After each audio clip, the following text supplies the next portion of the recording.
إلا تنصروه فقد نصره الله إذ أخرجه الذين كفروا ثاني اثنين إذ هما في الغار إذ يقول لصاحبه لا تحزن إن الله معنا فأنزل الله سكينته. Assalamu alaikum. Good day and welcome to another program of The Truth presented by the Guyana Ahmadiyya Anjuman, the Essequibo Ahmadiyya Organization Lahore, and the Berbice branch of the Guyana Ahmadiyya Anjuman. The main object of this movement is to present the true original message of Islam to the whole world. Islam as it is taught by the Holy Quran and was demonstrated by the life of the Holy Prophet Muhammad, peace and blessings of Allah be upon him. That pure Islam, which is hidden today by huge misconceptions and wrong popular notions. Certainly, the truth has come and falsehood vanish. Surely, falsehood is ever bound to vanish. In looking at the topic today, we refer to Maulana Muhammad Ali's book, The Religion of Islam. The Holy Quran says, and I quote, "O you who believe, fasting is prescribed for you as it was prescribed for those before you, so that you may guard against evil." Fasting was made obligatory in the second year after Hijrah. It is a universal institution. It is not new, but a new reason was given in the Quran. The Prophet Muhammad fasted, sallallahu alaihi wasallam, he fasted before this injunction. According to Ibn Abbas, the Prophet saw the Jews fasting on the 10th day of Muharram, when he was told that Moses alayhi salatu wasalam had kept a fast on that day in commemoration of the delivery of the Israelites from Pharaoh. He remarked that they, the Muslims, were nearer to Moses than the Jews and ordered that day to be observed as a day of fasting. And this is in Bukhari. So the idea that fasting was introduced in Islam, or it was made compulsory. The Prophet Muhammad sallallahu alaihi wasallam fasted before this injunction. With this injunction, it became fard, it became compulsory. That fasting was an act of penitence because of some sin is rejected completely in Islam. We are born pure and we seek nearness to our Creator through fasting. Thus, the idea of appeasing divine wrath or exciting divine compassion through voluntary suffering on occasions has been replaced by regular and continuous fasting for the development of the inner faculties of man.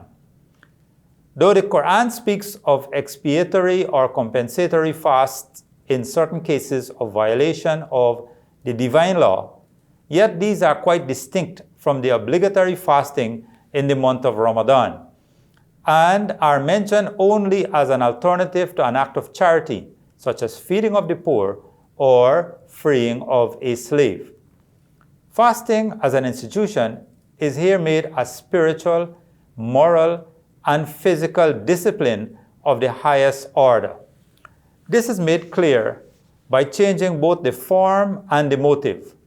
By making the institution permanent, all ideas of distress, affliction, and sin are disassociated from it. Its true object is made plain, which is that you may guard against evil, tattakun. The word ittaka, from which tattakun is derived, means the guarding of a thing from that which harms or injures it, or the guarding of self against that of which the evil consequences may be feared. And that quotation Maulana Muhammad Ali takes from Raghib. In the language of the Quran, to be a muttaqi is to attain to the highest state of spiritual development. I quote, "Allah is the friend of the muttaqeen." Again, Allah loves the muttaqeen. Again, Allah is with the muttaqeen. Again, the good end is for the muttaqeen. Now, all these references are there for you on the screen. For the muttaqin is an excellent resort. These and numerous similar passages show clearly that the muttaqin, according to the Quran, is the man who has attained to the highest stage of spiritual development. And as the object of fasting is to be a muttaqi, the conclusion is evident that the Quran enjoins fasting with the object of making man ascend the spiritual heights. Fasting, according to Islam, is primarily a spiritual discipline. On 2 occasions in the Quran, those who fast are called sa'i, from sa'a meaning he traveled, or spiritual wayfarers. And according to Raghib, when a man refrains not only from food and drink, but from all kinds of evil, he is called a sa'i. While speaking of Ramadan, the month in which fasting is ordained, the Quran specifically refers to nearness to God, as if its attainment were an aim in fasting, and then adds, and I quote from chapter 2, verse 186, "So they should hear my call by fasting and believing me, that they may walk in the right way," unquote. In Hadith 2, special stress is laid on the fact that the seeking of divine pleasure should be the ultimate object in fasting. Whoever fasts during Ramadan, having faith in me and seeking my pleasure, Bukhari. The Prophet said, fasting is a shield, so the faster should not indulge in foul speech. And surely the breath of a fasting man is pleasanter to Allah than the odor of musk. He refrains from food and drink and other desires to seek my pleasure. Fasting is for me only. And that's taken from Bukhari. No temptation is greater than the temptation of satisfying one's thirst and hunger when we have food and drink.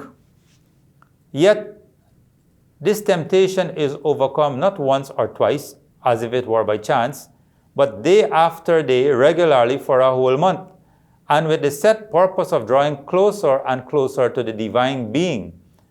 A man can get for himself the most delicious food, yet he prefers to remain hungry. He has cool drink in his possession, yet he is parching with thirst. He touches neither food nor drink, simply because he thinks that it is the commandment of God that he should not do so. In the inner rooms of one's home, there is none to see him if he pours down his dry and burning throat a glass of delicious drink.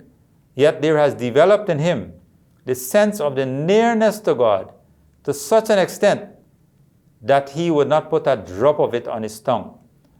Whenever a new temptation comes before him, he overcomes it, because just at that critical moment, there is an inner voice. God is with me. God sees me. Not the deepest devotion of itself can develop that sense of nearness to God and of His presence everywhere. We're fasting day after day for a whole month does. The divine presence, which may be a matter of faith to others, become a reality for him who fasts.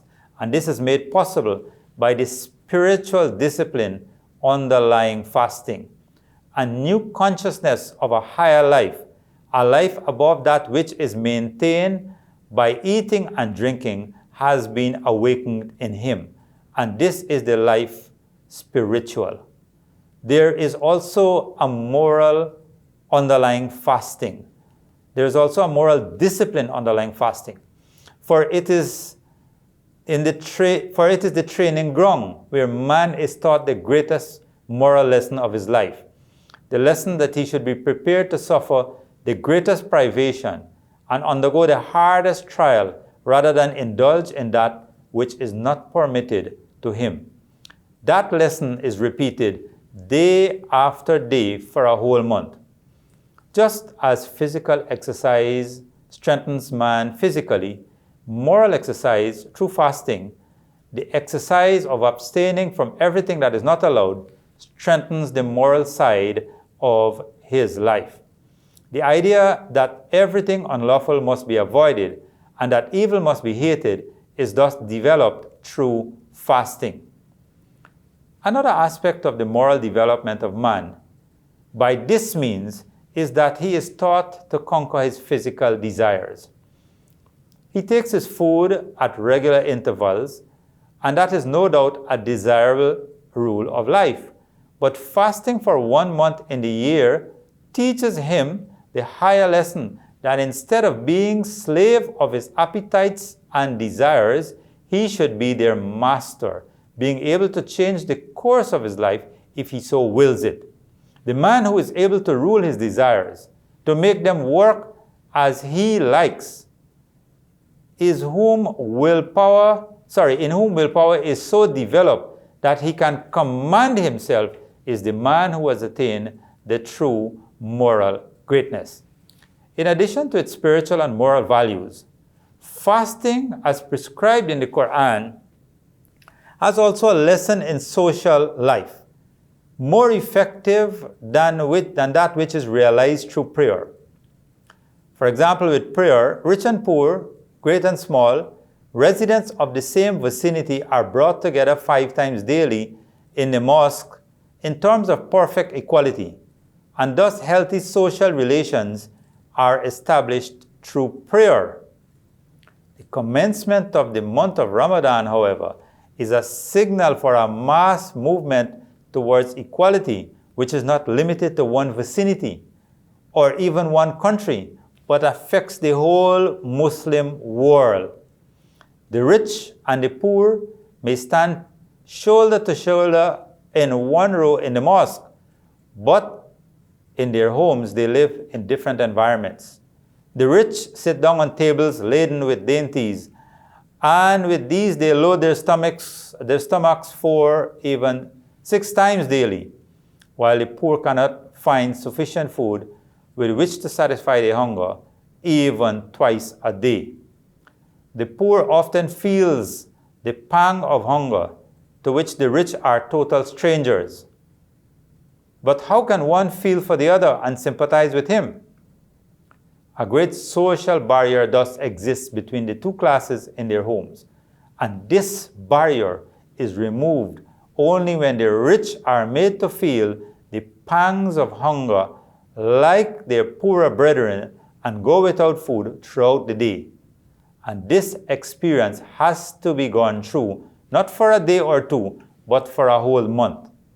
The rich and poor are thus, throughout the Muslim world, brought on the same level in that they are both allowed only 2 meals a day. And though these meals may not be exactly the same, the rich have perforce to shorten their menu and to adopt a simpler fare and thus come closer to the poorer brethren. This course undoubtedly awakens sympathy for the poor in the hearts of the rich, and it is for this reason that the helping of the poor is specifically and specially enjoined in the month of Ramadan. I am told that refraining from food during stated individuals does no physical harm to a healthy person. On the contrary, it does some good. But fasting has yet another and a more important physical value. The man who cannot face the hardships of life, who is not able to live at times without his usual comforts, cannot be said to even physically fit for life on this earth. The moment such a man is involved in difficulty or distress, as he must be every now and then, his strength is liable to give way. Fasting, therefore, accustoms him to face the hardships of life, being in itself a practical lesson to that end, and increases his power of resistance. All details in relation to fasting are given in the Quran in one place. That is in the 23rd section of chapter 2. Which days, what time, what should be kept away from. The Quran is the protected guidance from Allah to you. So you do not have to depend on a man like yourself to decide what should be kept away from in order for you to complete your fast. Muslims are required to fast for 29 or 30 days of the month of Ramadan. The exact number depends on the appearance of the moon, which may be either 29 or 30 days. Fasting commences with the new moon of Ramadan and ends on the appearance of the new moon of Shawwal. The Prophet is reported to have said, "We are a people who neither read nor do we keep account. The moon is thus and thus, showing by his fingers 29 and 30. Another tradition says the Prophet mentioned Ramadan and said, "Do not fast until you see the new moon, and do not break the fast until you see it again, and if it is cloudy, calculate its appearance." Another says that if it is cloudy, 30 days should be completed. To begin and end by the actual appearance of the new moon was the easier method for a people who did not know writing and who, quote unquote, did not keep account. And it is still the easier method for the vast masses living in the villages and distant places. But the tradition quoted above also allows that the appearance of the moon may be judged by computation. There is also an express prohibition against fasting when the appearance of the moon is doubtful, and that's taken from Abu Dawud. The injunction laid down in the Quran relating to fasting in the month of Ramadan runs as follows. I quote, "The month of Ramadan is that in which the Quran was revealed, a guidance to man and clear proofs of guidance and the criterion. So whoever of you is present in the month, he shall fast therein." Chapter 2, verse 185. Unquote. This month was chosen. The choice of this particular month for fasting is not without a reason. It has been chosen because it is the month in which the Quran was revealed. It is well known that the Quran was revealed piecemeal during a period of 23 years. Therefore, by its revelation in the month of Ramadan is meant that its revelation first began in that month. And this is historically true. The first revelation came to the Prophet on the 24th night of the month of Ramadan when he was in the cave of Hira. It was therefore in Ramadan that the first ray of divine light fell on the Prophet's mind, and the angel Gabriel made his appearance with the great divine message. The month which witnessed the greatest spiritual experience of the Prophet was thus considered to be the most suitable month for the spiritual discipline of the Muslim community, which was to be effected through fasting. There are evident reasons for choosing a lunar month. And that's in response to the question why we did not choose maybe January, February, March, but we have chosen Ramadan, which is a lunar month. And note here, while I said we, it was done by Allah himself.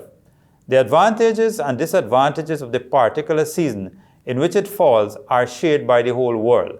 So you would find us sometimes fasting in December, sometimes in November, sometimes in October, because the lunar year is shorter than the solar year. A solar month would have given the advantages of shorter days and cooler weather to one part of the world and burdened the other with the disadvantages of longer days and hotter weather. The lunar month is more in consonance with the divine nature of the teachings of Islam, and all people have the advantages and disadvantages equally distributed. On the other hand, if a particular time has not been specified, the discipline would have lost all its value. It is due to the choice of a particular month that with its advent, the whole Muslim world, as it were, moved by one current from one end to the other. The movement effected by the advent of Ramadan in the Muslim world is the greatest mass movement on the face of the earth. The rich and the poor, the high and the low, the master and the servant, the ruler and the ruled, the black and the white, the eastern and the western, from one end of the earth to the other, suddenly changed the course of their lives when they witnessed the tiny crescent of Ramadan making its appearance on the western horizon. There is no other example of a mass movement on this scale on the face of the earth. And this is due to the specification of a particular month. The injunction to fast is laid down only for those who witness the coming of the month. I quote, Man shahida minkum al-shahra. So the verb shahida is from the infinitive shahada, which means the bearing of witness. So the injunction to fast is laid upon those only who witness the coming of the month. Evidently, all people who live in places where the division into 12 months does not exist are excluded from the purview of this injunction. Fasting is not compulsory in their case. Also, people who are exempted are specially mentioned either in the Quran or in the tradition. The Quran mentions the sick and those on a journey in the following words, and I quote, But whoever among you is sick or on a journey, he shall fast a like number of days, and those who find it extremely hard may effect redemption by feeding a poor man. This is not an exemption. This is not an absolute exemption for the sick man or the traveler. They are required to fast afterwards when the sickness has gone away or when the journey ends. But there may be cases of protracted illness or constant journeying, and such people are allowed to effect a redemption by feeding a poor man for every fast missed. So if it is 29 days, you will feed a poor person for 29 days, or 29 persons 1 day, 1 meal per missed fast. Tradition makes a further extension and gives relaxation to certain classes of people who, on account of some physical disability, are not able to fast. It is related of Anas that he used to feed a poor man when he grew too old to fast. And Ibn Abbas is reported to have held that the words, those who find it hard to do so may effect a redemption, relate to the old man and old women, and to the pregnant woman and the woman who suckles a child, and that all of them are allowed to break the fast. The latter two only if they fear for the child, and feed a poor man instead. So it will be seen that the underlying idea is that a burden should not be faced on anyone which he is unable to bear. The case of old people who have become enfeebled by age is very clear, while in the case of pregnant and nursing women, the permission to effect a redemption is due to the fact that fasting may cause harm to the unborn baby or the baby that is being nursed, as well as to the woman herself, and she is likely to remain in this condition for a sufficiently long time. So she is given the benefit of the extension. Sickly people and those who are too weak to bear the burden would be dealt with as sick. Ibn Taymiyyah further extends the principle that the fast may be deferred in cases of hardships, and hold that those engaged in the war may not fast, though they may not be journeying. For he adds, the hardships of war are greater than the hardships of travel. From this, it may be argued that in unavoidable cases of very hard labor, the choice of postponing the fast may be given to those who are engaged in such labor. To define the limits of sickness or travel is rather difficult. Atta, a companion, had given an opinion that whether the ailment is great or small, it entitled a person to the benefit of the exception. And this is taken from Bukhari. But generally, it has been held that such sickness as is likely to cause harm comes under the exception. Here I want to add that that decision is totally up to the individual. It is not in the hands of the doctor, it is not in the hands of the imam, it is not in the hands of any other person, but the individual has to make that decision. As regards travel, there is nothing on record from the Prophet as to its limit. A certain companion, Dia, is reported to have traveled to a village which was about 3 miles distant from his own place, and to have broken the fast, And some people followed his examples, but others did not. Again, that was taken from Abu Dawood. But it has been held that the proposed journey must be one that extends over more than a day, that is 24 hours. According to others, it may extend over 2 days, and it should extend over 3 days at least. But as I said earlier, this is a decision that you have to make as the individual. So the idea that these decisions are to be made should come with the guidance taken from the last verse that I want to quote today, chapter 2, verse 185. Allah desires ease for you, and He desires not hardship for you. Unquote. So these injunctions, as given by the Quran, are very clear and very easy to understand. Let us approach fasting in this month with the understanding that Allah is going to bless us and guide us and protect us and give us the benefit of Ramadan. He has granted us the truth, and truth has come, so falsehood will vanish. Thank you for joining us.